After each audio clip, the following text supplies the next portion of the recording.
This conference will now be recorded. So I'm explaining today the testing techniques, how you can design your test cases, how to design the test cases effectively. By using some techniques, we can do that. How we can do, what are the techniques will help us to write effective test cases and testing the application effectively with the detailed test cases. So we have a testing techniques. Those are two types of testing techniques we have: static testing technique, dynamic testing technique. What is meant by static testing technique?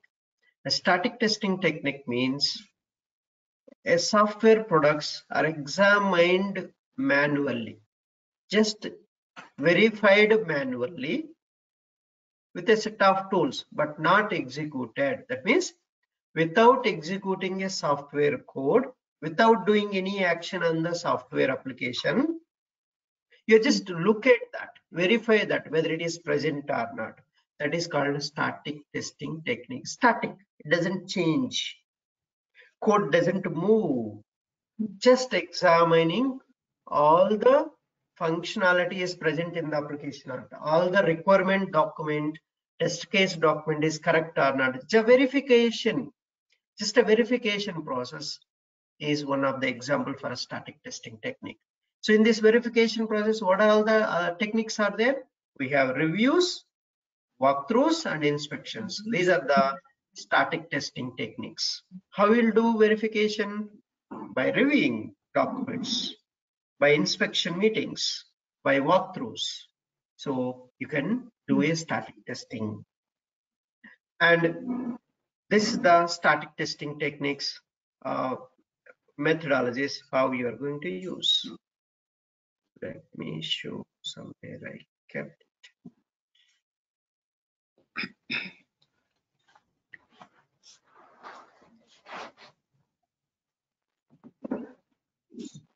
Okay.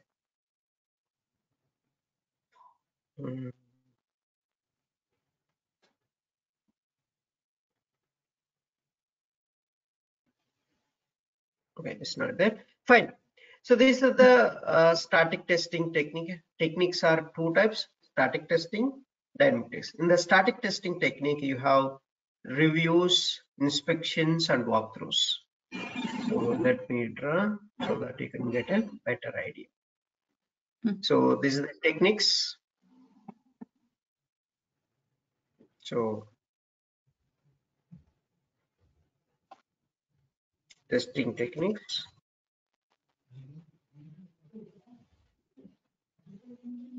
Testing techniques. In this testing technique, you again categorize it into two types, and this is the another category, right? Two categories we have. So this is the static testing technique, and this is a dynamic testing technique. So a static testing technique is without executing a software code. You are not executing any software code, just manually examining, manually verifying that. Static testing technique. And this is a dynamic testing technique. Dynamic testing technique. What is static testing technique means? Just examining the software manually, looking into the software manually without executing the software code. That is called static testing technique. And this types of static testing techniques types is, and you can see here, one is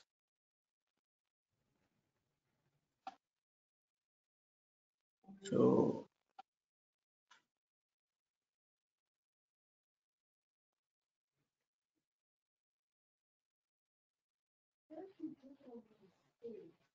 this one is reviews. Next one is walkthroughs.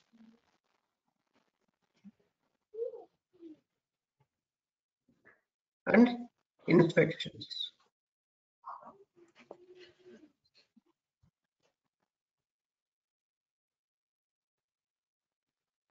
for inspections.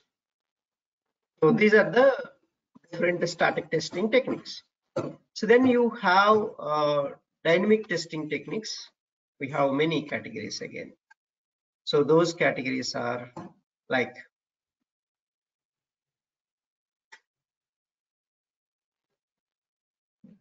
so we have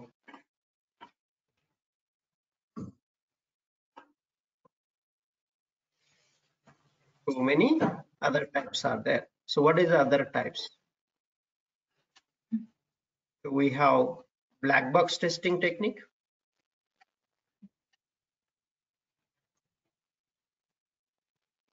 Black box testing. And this is the white box testing technique. White box testing. So then this is gray box testing.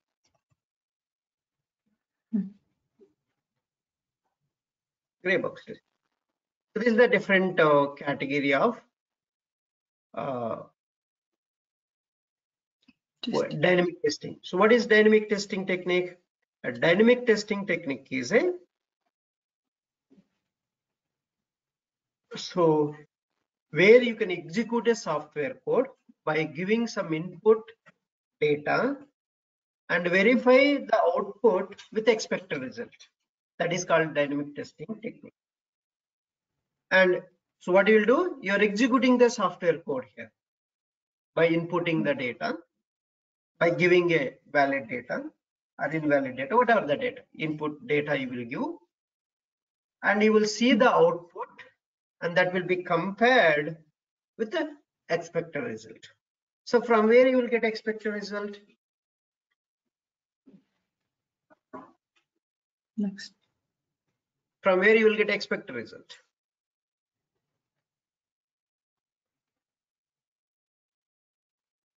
From where you will get expected result? Next piece, we execute. Expected, you want, so I want this output, and I'm telling I want this output. From where you will get that output? Who will give that output to you? Database. Database. Database, it is an application one, right? Application, if the database is wrong, then?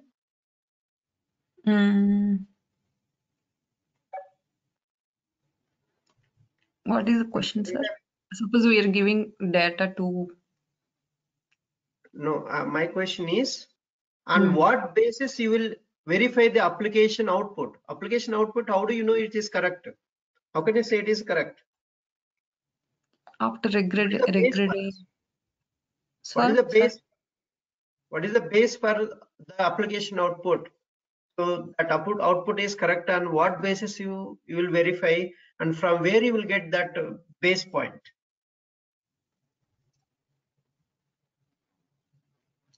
Who will give that output? BRD? No. Yeah, it's from the functional requirement specification document only, right? In the requirement document, it will be there, right? In the requirement document, it will be there. Okay.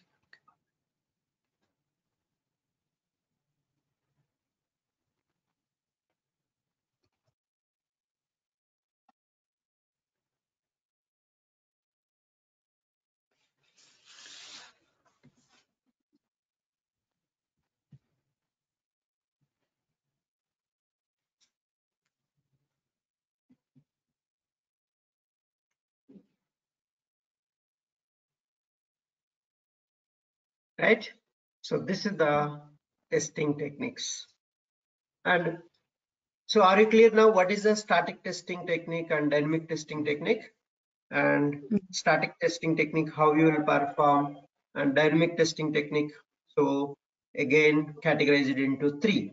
Dynamic testing again categorize it into three: black box testing, white box testing, and gray box testing. These are the three types again we have. And again, white box again have different testing techniques. First of all, understand what is white box testing, what is black box testing, and what is gray box testing. So you understand dynamic means by executing the software code, you can do a testing. So by inputting some data and doing some actions, and the output will be validated against the expected result. Expected result you will get from functional requirement document. So whatever is there in the requirement document, that output, that expectation is same in the application output or not. You will validate both are same or not. If both are same, correct. So the functionality implemented correct by development team. If not implemented correctly, then there is a problem. So that's all the base for is for us or anybody who, what is the base document? Requirement document, FRS document. Testing, if you want to do, the base documents are those things. Based on those documents, you will derive more test cases. More test cases you will derive. Positive, negative test cases. And UI test cases, you will write more test cases you will generate. So how to generate more test cases? These dynamic testing techniques will help us. And some of the bugs you will catch here in the static testing technique. By reviews, you can catch the bugs. Maybe you made a mistake in the requirement, or in the business analyst made a mistake in the requirement document. He didn't write properly, and you can catch the bug there, and you won't do that mistake in your test cases. And they will correct there itself, and the bugs will be avoided here. Even the developers also, it will help a lot further.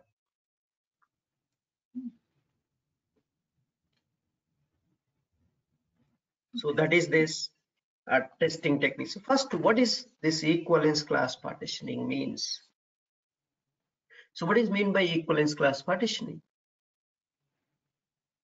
Suppose, so first a definition you understand. What is black box testing? Then we'll discuss.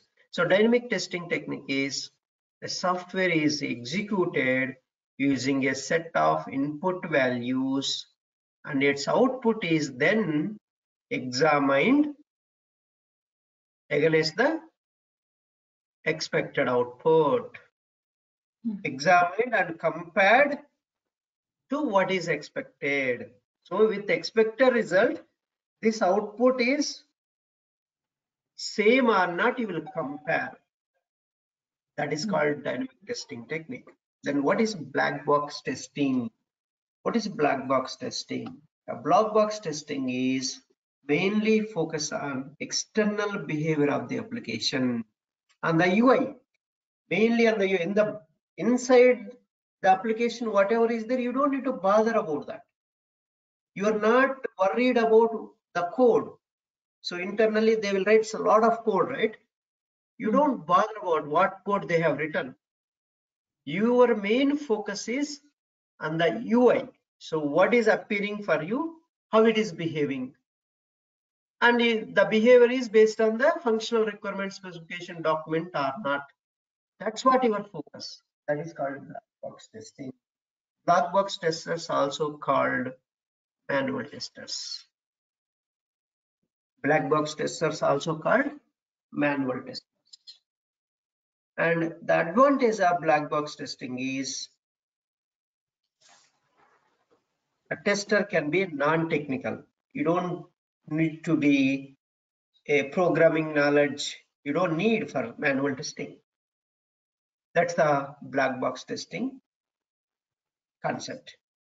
And you need to verify contradictions in actual system. So basically, you will verify the differences in the application and the specifications. You'll just both you will compare. Okay, what is there in the specification? The specification is nothing but a set of business rules that will be given by client. That will be given by client. And those specifications you will find in the FRS document. FRS document you will find them.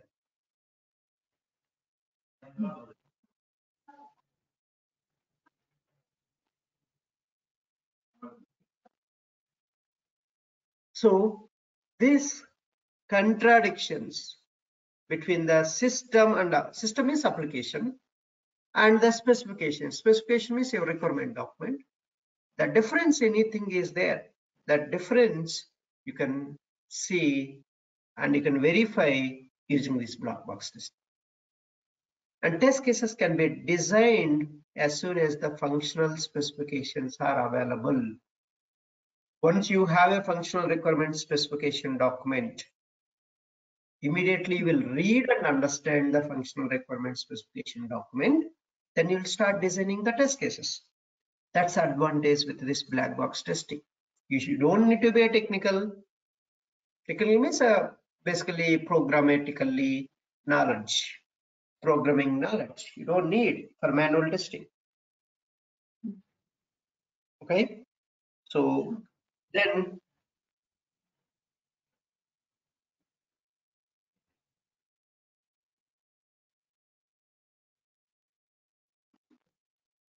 disadvantages. The main challenge in the black box testing and the manual testing is the test inputs. Test inputs means you need to prepare a test data to test your application. You need to give some data, right? For example, you are registering for one website. What you will do, you have to give your first name, last name, mobile number, password, then a lot of data they will ask. That set of input data you need to give. And that data you need to prepare that from large sample space.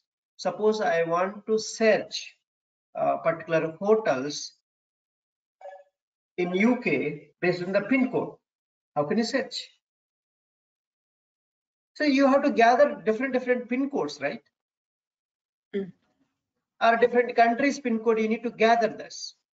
Whether it is working different countries pin code and is giving correct results or not. How can you validate?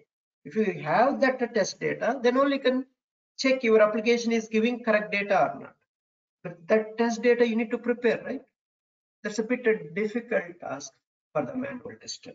Preparing a test data is a bit complicated task, tedious task. So that's the first point, a drawback of black box testing. You see, it is difficult to identify all possible inputs in a limited testing time. It is very difficult task for the manual tester or black box tester to identify all the inputs. Every input, you cannot identify that. You can miss all of them because you have a limited time.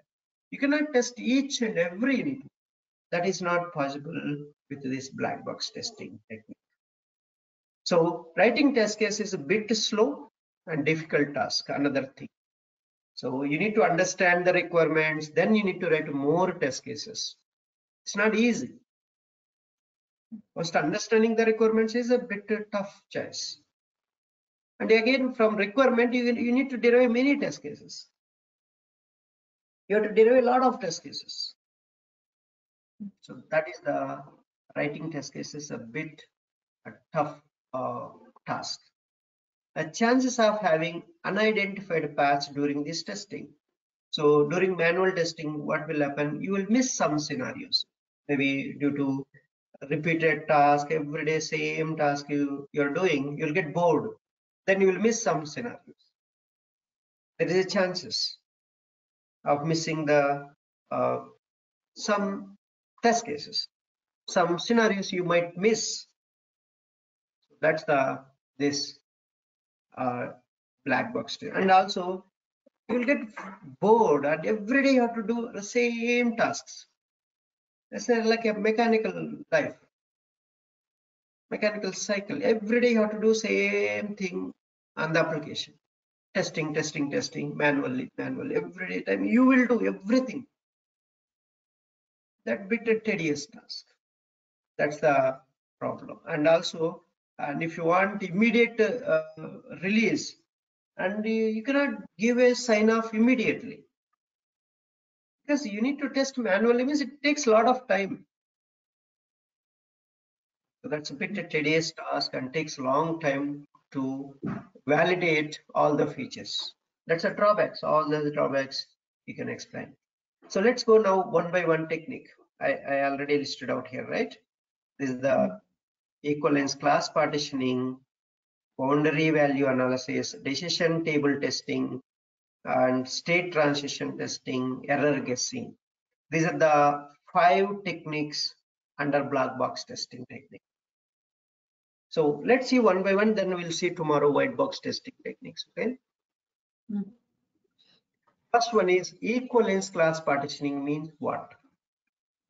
For each piece of specification, or generate one or more equivalent classes.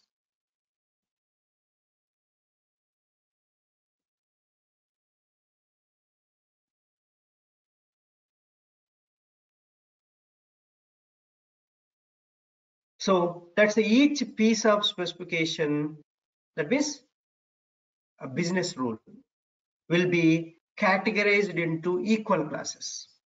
You can categorize into equal classes. And in that equal classes, some are you will label as a valid and invalid. And based on that, you can generate more test cases. For each invalid and valid, one test case you can generate. Generate a test case that covers as many valid equivalence classes as possible, and you can write for each valid input one test case you can write, or one generic test case you can write, and you can validate that input data. Suppose your input box or an email edit box or some input box or input field or a text box, right? You are aware of, right, all these text boxes and those things. Are you aware of web elements? Web elements in the web piece? Oh, some, yeah, sir. So Used box, button, checkbox, radio button, links. These are all Yes. web elements. I already told them, explained them. Yeah. So I know. I saw. Okay. That input box accepts, they will tell 50 characters. Then what you will do, you cannot test 50 characters one by one character, you cannot test it, right? One character one time, 2 characters second time, 3 characters third time, 4 characters, 5 characters, 6 characters, and keep on testing one by one after the, so each number of characters you're giving till 50. If you test like that, how much time it will take? It will take a lot of time for you, right? 50 characters you want to test means first time 1 character. You tested it, whether it is accepting or not, you will see. Second time 2 characters, you will see whether it is accepting or not. Third time 3 characters, and so on till 50 characters you need to give whether that field is accepting or not. Then how can you check that? How can you check that? So in order to check that, so it's not the right way, right? It will take a lot of time. It's not the right way, and giving one by one character and checking the same field, and the entire day will so go away, right? Your entire time will go away testing only one field. But you have so many fields in the application. If you keep on testing the same field for entire day, when you will test other fields and other scenarios, right? So instead of that, they applied equivalence class partitioning. See that equivalence, that means equally. Partition, divide the input range into different classes. So now 50, how can you divide equally? 10, So 10. 1 to 10, 11 to 20, 21 to 30, 31 to 40, 41 to 50. These are the equal classes. See, each class you take 10, 10 will be there. So the other way, how can you do this? The less equal classes. So now you have many equal classes. This one equal class, this is second equal class, third one, fourth one, 5 equal classes. So is there another way you can divide 50 into less equal classes? Yes, sir.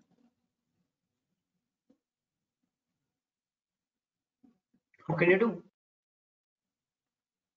Can you divide equally? 5, 5, not like that, sir. 5, 5, like. But this is a very big, right? Again, here 5.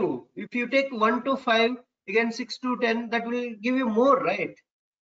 Okay, okay. I don't want that many equal classes. I want very less equal classes. 25, 25. No, that's it. So 1 to That's 20, big. 1 to 25, one equal class, one class only.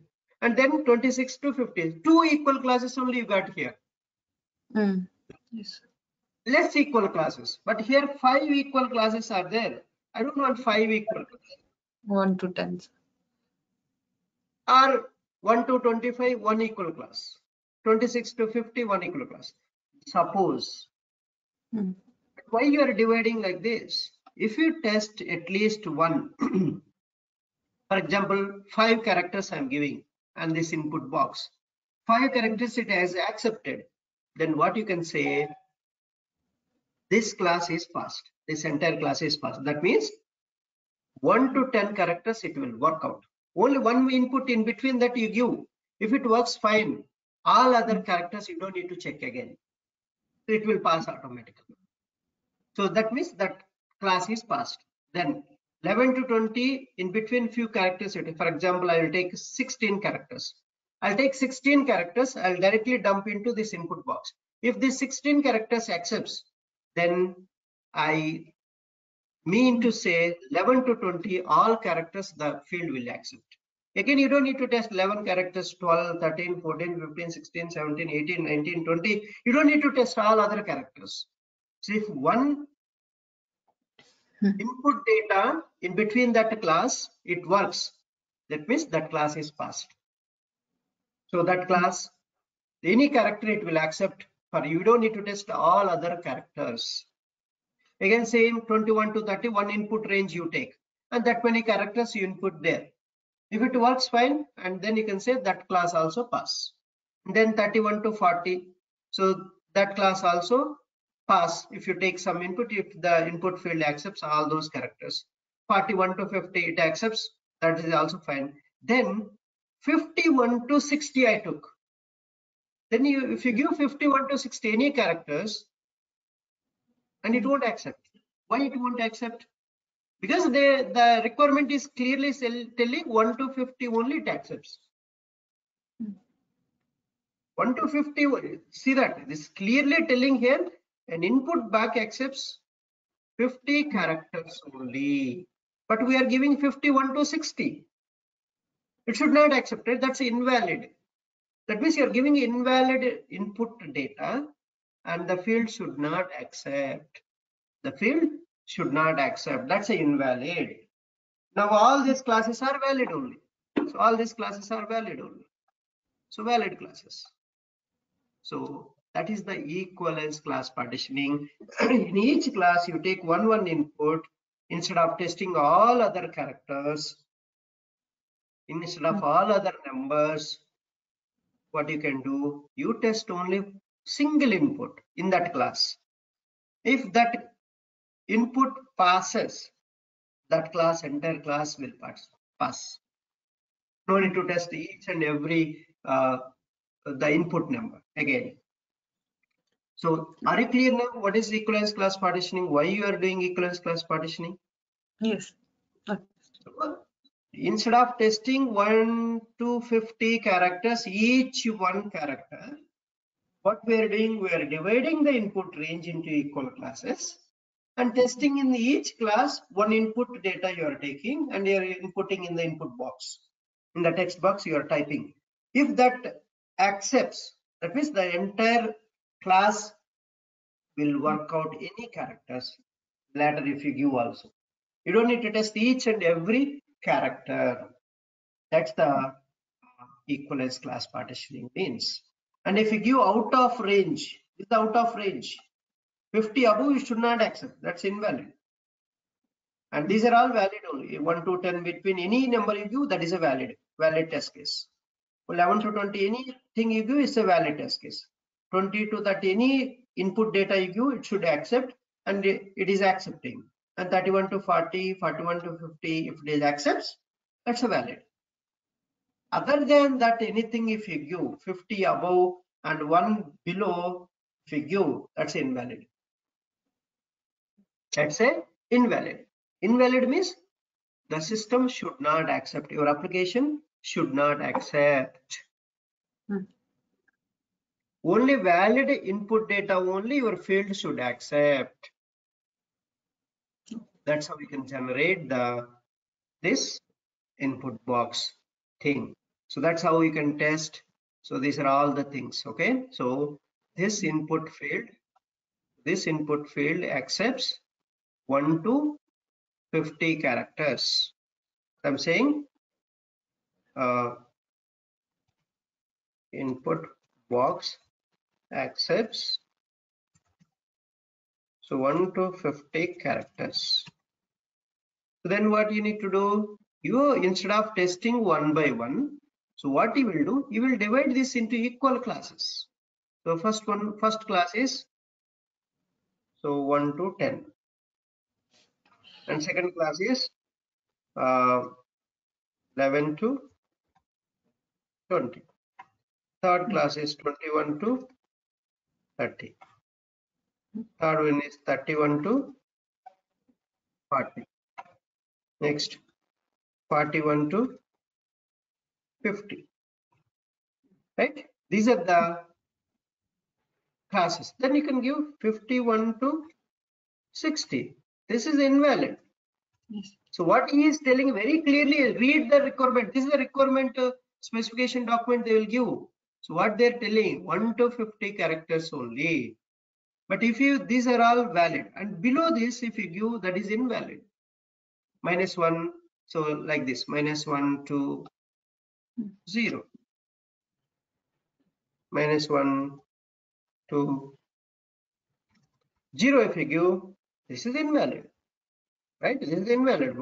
So what they are telling, 1 to 50 only it accepts. Between 1 and 50 only it will accept. So not minus negative values and 0 values, it won't accept. These are all valid. So these are all valid input data.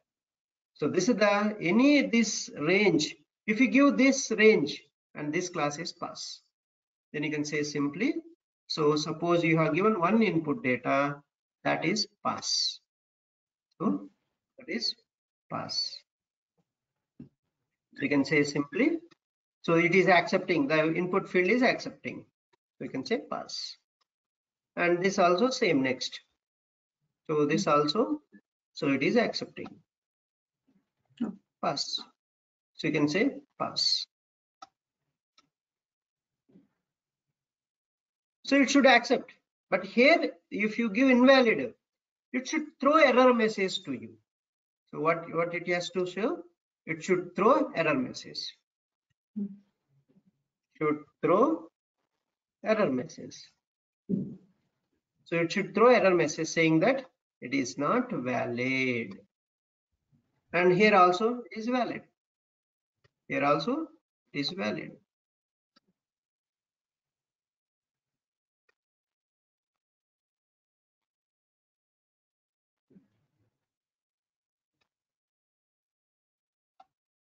It is valid. It is valid. It is valid. This is invalid. Invalid means you need to get an error message. So this is pass.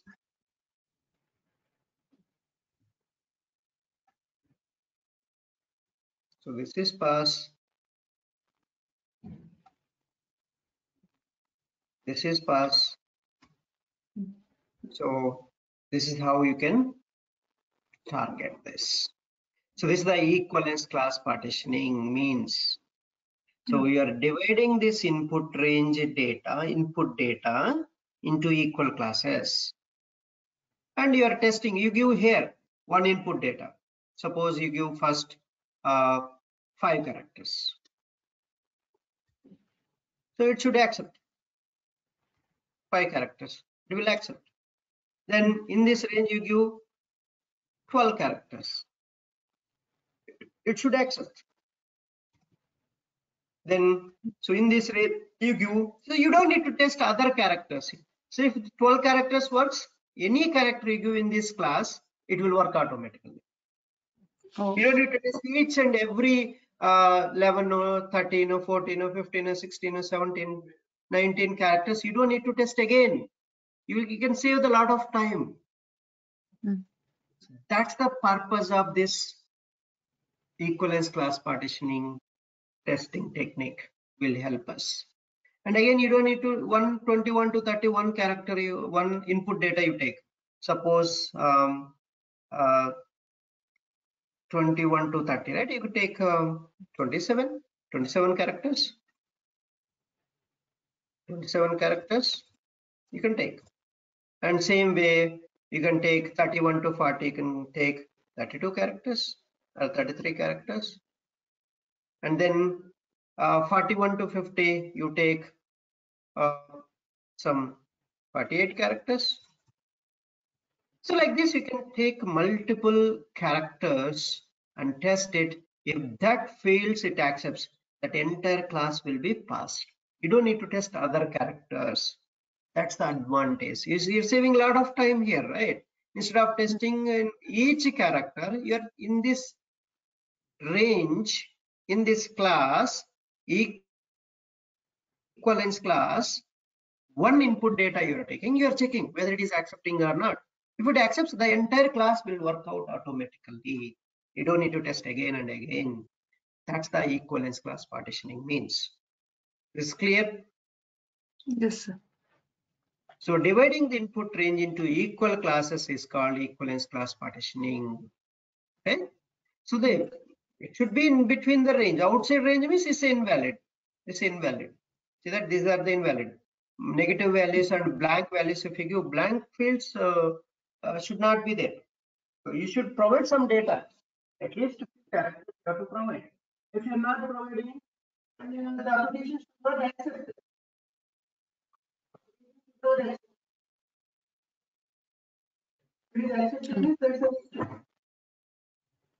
It should not accept it. That's an invalid data, right? You are not providing any data and the application is accepting, this is wrong.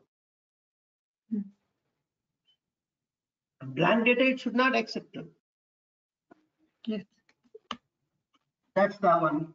And next one is second technique is boundary value analysis. See that English meaning, madam, mainly you need to understand English. Boundary value Yes, sir. analysis. Yeah, 1 to 50 is boundary value. Suppose above 50 out of boundary, like that, sir. Boundary Yeah, value. so let me give you. Okay. So testing the application input box or text box or edit box, all three are same. Different people will call different terminology, but all are one field. So where you are inputting the data, that is called input box or text box. Where you are typing the text, you need data you're typing, right? That's a text box or edit box. So this is one field. You will test the application field at the boundary values. Boundary values is boundaries in, at, outside the boundary. In means inside the range. At means exactly at the boundaries. So minimum boundary and maximum boundary. And outside means inside the minimum boundary outside, maximum boundary outside. So outside means it is invalid values. So generate the test cases based on these boundary values, and you can test on those values only. You don't need to test in all other cases. So this is effective, right? Instead of testing each and every input field, you're testing only a few. Randomly you're choosing with a boundary value analysis. That we have 6 values you can generate. So those 6 values, if you test, it will work on all other characters also. You don't need to test each and every character. So this is the technique how you can reduce the time. So how you can reduce the testing time. Otherwise, to test that, it's not possible. It's not possible to test each and every input field, and it's not possible. Why it is not possible? Have less time for testing, and the less time to test each and every input. That's not the time. You will get it. You won't get it right. So that is the reason you have to apply this technique while testing your application. If you're not applying and you keep on doing your own way, and you cannot finish the features, you cannot test the application.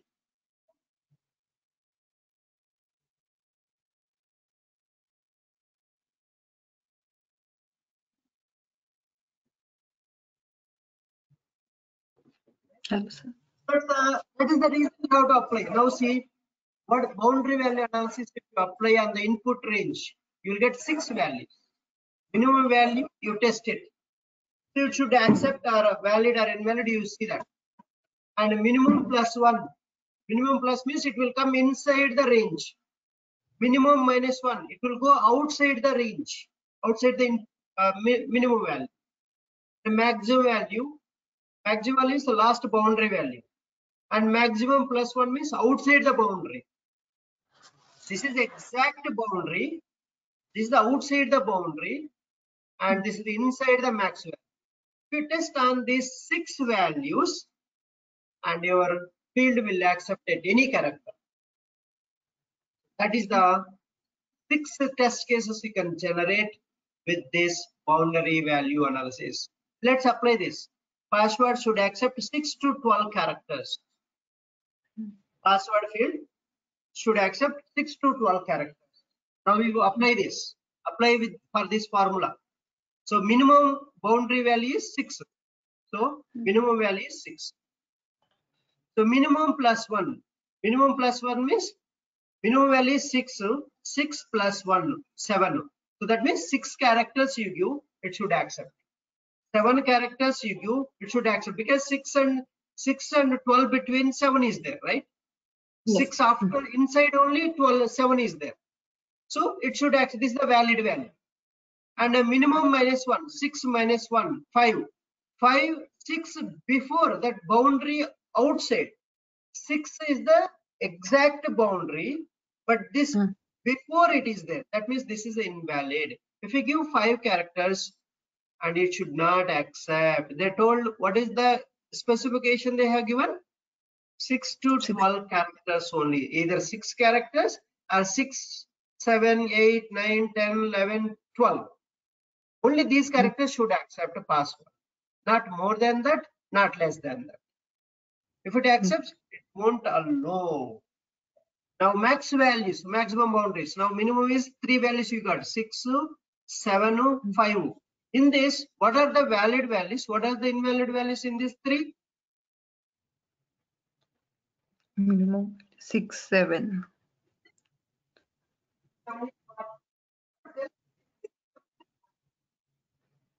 Sir? I don't hear you, sir. Is it valid or invalid? You need to tell always valid or invalid values. 6 minus 1 is invalid, sir. Huh? 6 minus 1. Minimum value 6, minimum plus 1 value is valid, sir. Okay. Then minimum what is the invalid? Minimum minus 1, because that is below 6. That's why. What is the minimum minus 1 value here? Sir? What is the minimum minus 1 value? 5, sir. 6 minus 1 equal 5. 5 characters is the invalid value.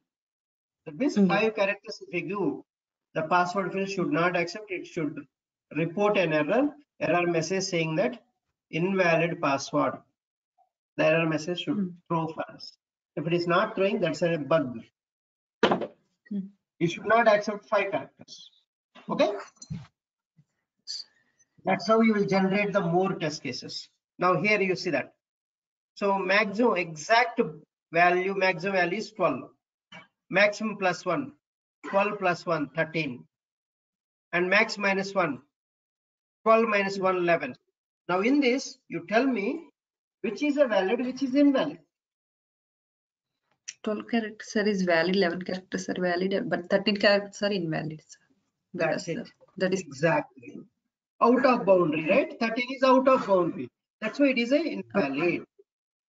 So now test your password field only at these 6 values. That's enough. You don't need to test other values. And then other values, you don't need to test 1, 2, 3, 4 like that. Just test here. That's enough. If 5 characters is not accepting, all 5 below it won't accept. 6 below, whatever the characters, it won't accept. So, and the extra test case you can write without any characters. So without any characters means empty. So you are giving a password field empty. You're not giving any data. It should not accept. Password field should not empty, right? You have to give some password value, some characters you need to type. Then only that is valid. A password should display in encrypted format. Make sure your password is displaying in encrypted format. It should not be visible. It should not be visible. You try to enter special characters. You know, these are all special characters, we call this, right? Exclamatory mark, @ symbol, symbol, dollar symbol, percentile, caret symbol, ampersand, star, semicolon, colon, and double quotes, question mark. These are all special characters. You are aware of, right? Yes. So these special characters, if you enter, you should not accept. But read this. This is the specification for you. This is the customer is giving a requirement. How you want it. Based on that only we will do that. He's telling clearly 6 to 12 characters, but what characters he didn't tell. Then you can enter any kind of characters, but between this range only. So based on that, you will do. And still they will give you requirements like this. See the requirements, they will give all the specifications like this. Okay, the task 1. How to design task case, we'll see for this task 1. The password field accepts 6 to 12 characters. First specification. Okay. And I'm using password should contain at least one uppercase letter. In the password, 6 characters or 6 to 12 characters in between. Whatever the characters you are giving, one character should be uppercase letter. And password field should contain at least one number. One uppercase must be there, one number must be there, and at least one special characters must be there. These 3 should be included in your password. If these 3 is not there, that's not a valid password. All other cases should fail. It should not allow the password. If these 3 requirements are not there in your password framing, password characters, and any one is not there also, that is not a valid password. This is how they will give us specifications or business rules, we call them. This is called business rules or specifications for particular field. Like that, wherever they want, they will give this business rules. Customer will give this business rules like this in the requirement document. You got it? Who will give? My client is giving all this. Okay. I want the password in my website. These criteria should match. If it is not matching these 4 criteria, that is not a valid password. If you provide valid password, it should accept. If you provide an invalid password, that should not allow to enter into other page. You should not log in, basically. Okay, keep these points in mind. Then now let's generate test cases for this. With these 4 specifications based, I'll generate more test cases. Let's see how to write a test cases. I'm giving how to write the test cases. Sir, how to write generate the test cases, sir? Any sample? I'm giving now. Just see that. Verify entering the invalid password less than 6 characters. See that. Verify entering or validate entering invalid password less than 6 characters. Anything less than 6 characters, generic term we have written for invalid, less than 6. So you can give leave it blank also comes under this test case. You can give less than any 6 characters, it comes under this test case. While testing this test case, what you need to do? You go to the application, give less than 6. It should not allow. That's the first test case. How we are writing? Verify entering invalid password less than 6 characters. See that our formula. This is less than 6 characters. You can generate based on that. I generated a test case. Next, verify entering invalid password more than 12 characters. Generic terminology. At 12 above anything you can give, right? 20 characters you can give, 50 characters you can give. And what we are saying, simple sentence test case, verify entering invalid password more than 12 characters. This is invalid, I'm saying clearly. Verify entering, or you can say verify entering password more than 12 characters. Don't need to write invalid. Verify entering password more than 12 characters. Immediately, the expectation is it should not accept it more than 12. As per this rule. Next, verify leaving the password field blank. Password field should not be a blank. Anytime. Verify entering data in the password field, 6 characters or 12 characters, or in between 6 and 12. You try this.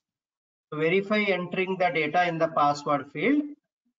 Verify entering the data in the password field between 6 and 12, or exactly at 6, or exactly at 12, or give only 12 characters, or give only 6 characters.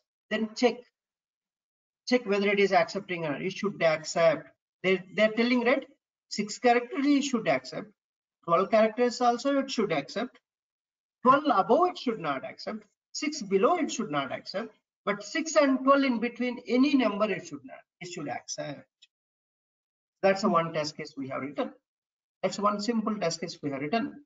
Then, so verify entering only numbers in the password field. So is it fulfilling this statement with this business rules? So this test case, what it is testing? So valid test case or invalid test case, this one? Entering only, no sir, it is invalid test case. Because Invalid. they are saying why it is invalid? You are giving only numbers. You should not give only numbers, yes. right? Valid password means it should contain uppercase, one letter. Letter means all A to Z letters, right? A to Z letters. And one number must be there. One special character must be there. So if these 3 are there, then only it is a valid. Otherwise, it is not a valid test case. So, and you need to test that. You need to test that. Then only will come to know, right? Otherwise, we don't know whether the developer handles this situation or not. How do we know? If you test only, you will come to know. Then verify entering only alphabets in the password field, right? It's violating these rules. So that is also invalid test case. Verify entering only special characters. This is also violating. Verify entering only alphanumerics. What is meant by alphanumerics? Alphabets. Sir. Alpha and both sir. Alphabets and Letters numbers. Alphabets and numbers. Okay.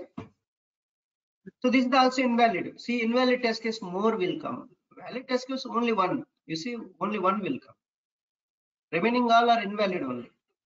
So verify entering only special characters and alphabets. Now this is missing one. This specification is missing, right? So that's why that is also invalid. Verify entering numbers and special characters in password field. See, combination how we are writing. This is how you need to think. He might miss, right? So verify entering without uppercase letter, right? Without uppercase letter, you try.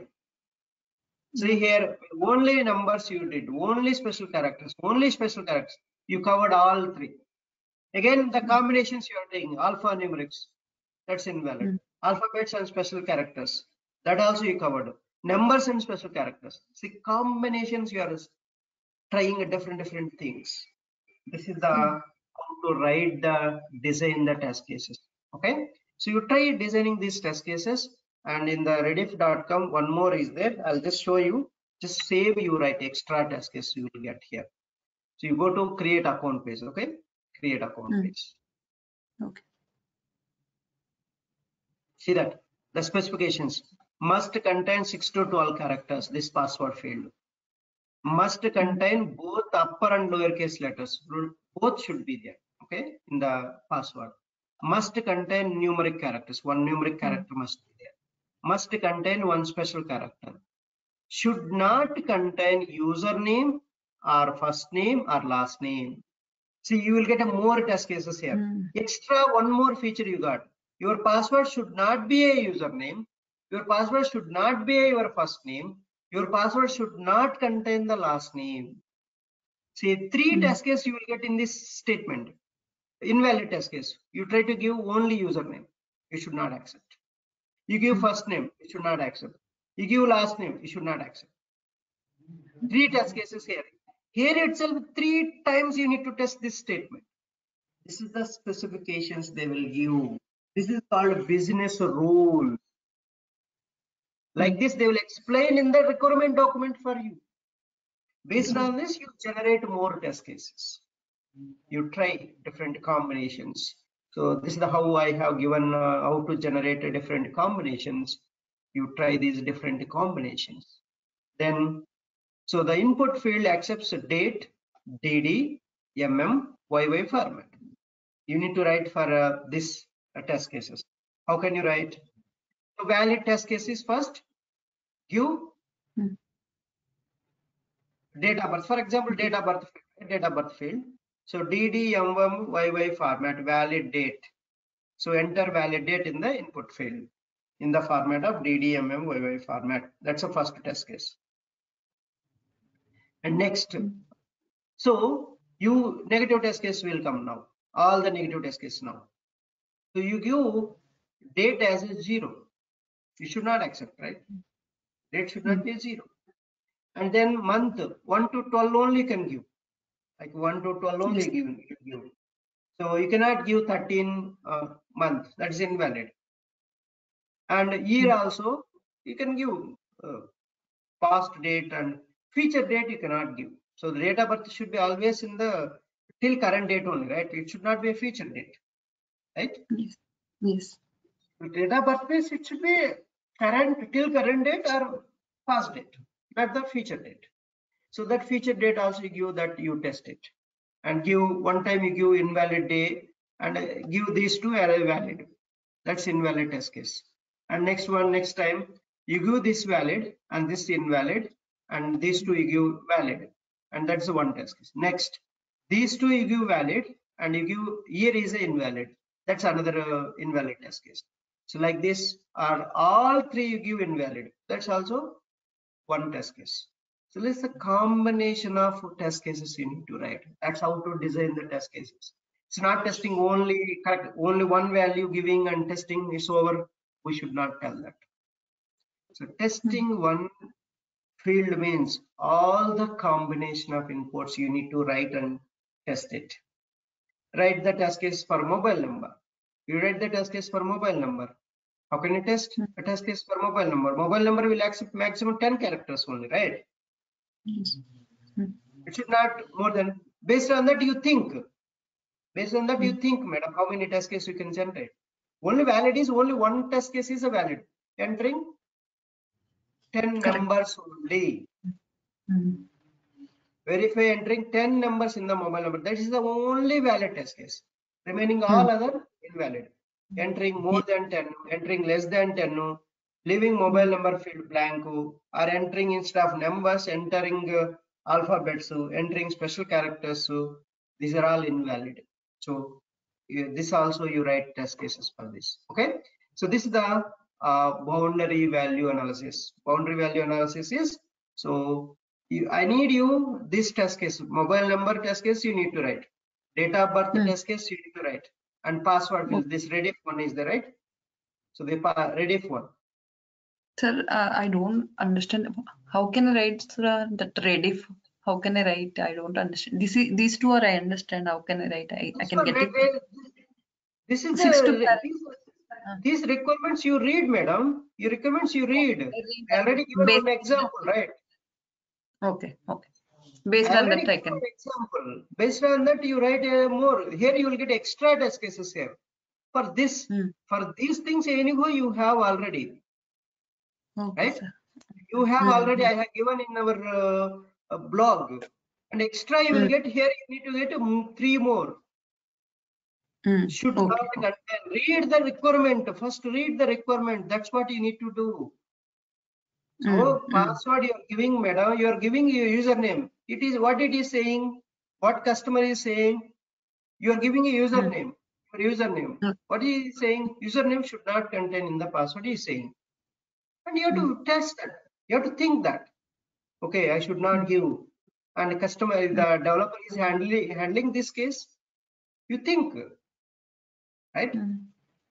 Somebody might give, right? Username might give. And if it is accepting this, developer didn't handle that scenario, right? Yes. He didn't write the code properly. Then there is a bug. Customer is telling, I don't want username as a password. And application is accepting means that's a problem, right? That if you don't write the test case, how can you catch that bug? That's why we need to write the test case to catch the bugs. We need to write it. Already I have given these test cases. Why you are not?